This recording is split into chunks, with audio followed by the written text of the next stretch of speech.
I know you're there, dude. I said I know you're there. Cover songs! One of these is not like the other. The time when artists get to steal each other's work and get away with it. Covers are always cool to see. Other people doing unique spins of your favorite songs. It's like stepping into an alternate timeline. But how deep do they go? Are there any covers that totally overtake the original? Has anyone ever gotten into trouble for doing a cover? If I go to bed, do I go under or over my covers? All good questions, and in this video, we're gonna answer most of them. And if at any point you end up enjoying this video, then consider covering that subscribe button. It would mean a ton. Anyways, let's get into this. Enjoy!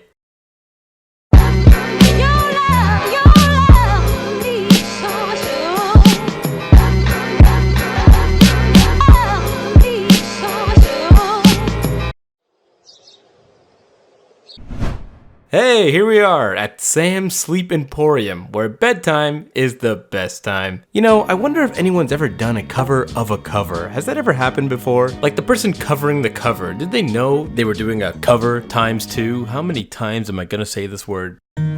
Hey there, Delilah. I love this song. Hey there, Delilah, what's No! You know when you copy someone's homework, but you gotta change it a little so it doesn't look like, yeah, that's what we're talking about today. Cover songs are awesome. The time when you get to see people from all over share their appreciation for the same song. From high-class musicians to that talent show you had in 8th grade. It all counts. These things are everywhere in the music world, and they're a lot bigger than you think. See, covers in essence involve someone taking a pre-existing song and creating their own version of it. But to be clear, this is not a remix, unless stated otherwise. I mean, it basically is, but it's not? Listen, I don't make the rules. They offer a way to see your favorite songs reimagined in all sorts of new and fun ways, changing singers, instruments, languages, and you can find them in almost every genre. Even TV shows aren't safe. They don't always work, but when they do, it's heat. I love cover songs, especially when it's an artist covering another artist's song, like Rihanna covering Tame Impala for her album. Good reason why stuff like a Version is so popular. But why listen to a cover song when the real McCoy is right there? Look, it's right there. Well, there's many reasons. For one, it's like I mentioned earlier, seeing a different take or wanting something else from the same song. Taking something that sounds like this and making it this you tried everything, but you won't give up.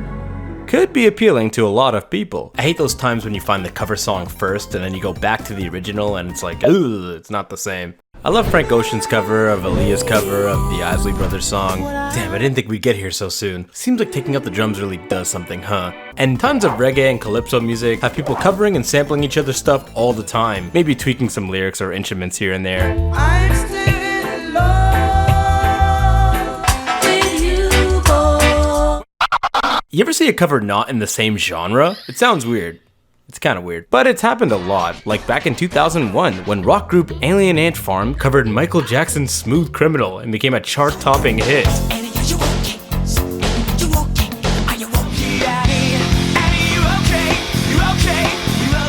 Whoa, a cover becoming a hit? Surely this won't happen again. I'm just gonna tape this up. Or how about a rock band covering a pop tune, like when Linkin Park covered Adele's Rolling in the Deep, and if you think it'd sound all brash and in your face, it actually sounded like this. Wow, so much emotion. Maybe too much. Let's remove the singer altogether. Who needs them? Then you get instrumental covers? Oh, replacing the singer with a sax or something. You're always one step ahead of me, huh, Earl? A song that gets covered a lot is Dolly Parton's Jolene. This thing is a country staple, being done by the White Stripes, Miley Cyrus, Olivia Newton-John, and even Pentatonix? The creepy Daft Punk guys? I think they also did a Hallelujah cover, which is sitting at 700 million views! What am I doing? Crazy to think they got their push on YouTube, which in itself has its own little culture of covers and has been super influential for not just covers but music as a whole. People from anywhere covering anything from music to TV to even video game music like Smooth McGroove or Silva Gunner's game parody remix things. Especially because now with the internet, you could do a cover or say something and get the attention of the original artist. And if you're lucky, maybe even get to play with them. So to all you USB mics out there, keep covering your favorite stuff. Who knows? It might even turn into something. As you sit at your computer, frustrated at the world, you think to yourself, "Oh, I like cover songs, but nobody's making music for me. One song is not enough. I need more." Well, Jimmy, let me introduce you to the cover dimension. Whoa, whoa, whoa, whoa, whoa. an alternate dimension where every song is a cover song. But how can you have a cover if there's no original?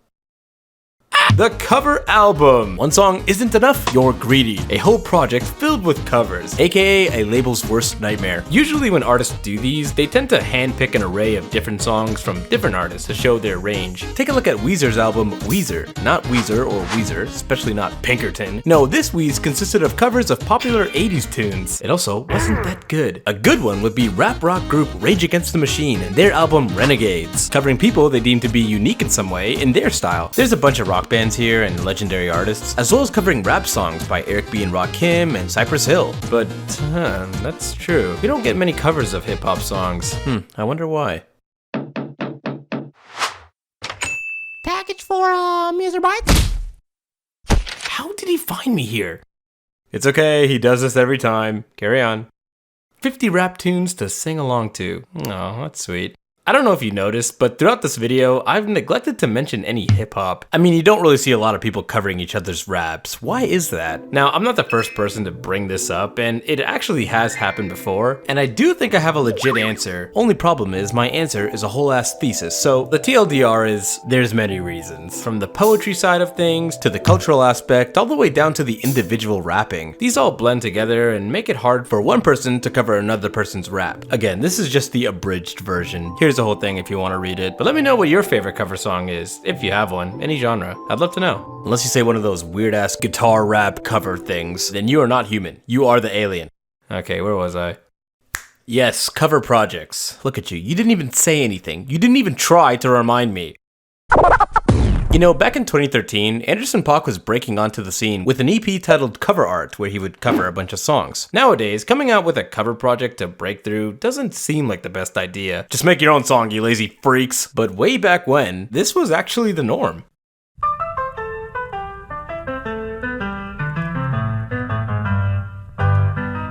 In the past, when wars were more worldly and everyone was racist, it was quite common for aspiring artists to include cover songs on their albums as a means to showcase their musical range and potentially get sales. It was way easier to bet on songs that already stood the test of time rather than making your own stuff. And as you can imagine, song theft was a big problem. The Beatles would actually play a role in challenging this norm with their first project, Please Please Me, which included covers of popular songs while also slipping in some original stuff to unsuspecting listeners.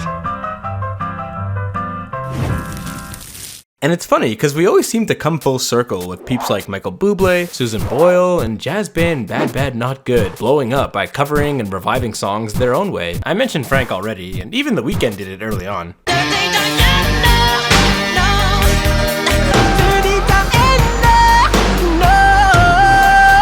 But wait, that begs the question, has there ever been a cover that was bigger than the original? Like, people think of the cover version first. Wait, what am I doing back at the cover machine? Songs getting second or even third rounds of success through a cover version is wild, but apparently happens all the time. Tears for Fears had their song Mad World get completely outdone by Michael Andrews and Gary Jules in 2003.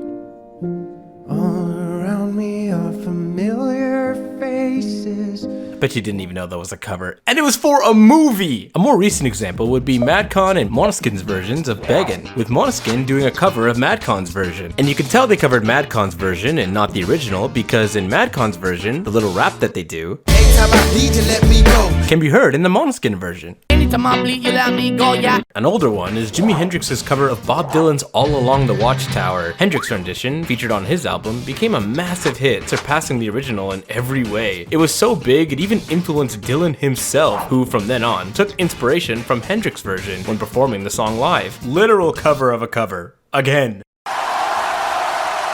And Whitney Houston's signature song, I Will Always Love You, is actually a cover. The original song by, oh shoot, Dolly Parton again. Whitney's version just becoming one of the biggest selling singles of all time, no biggie.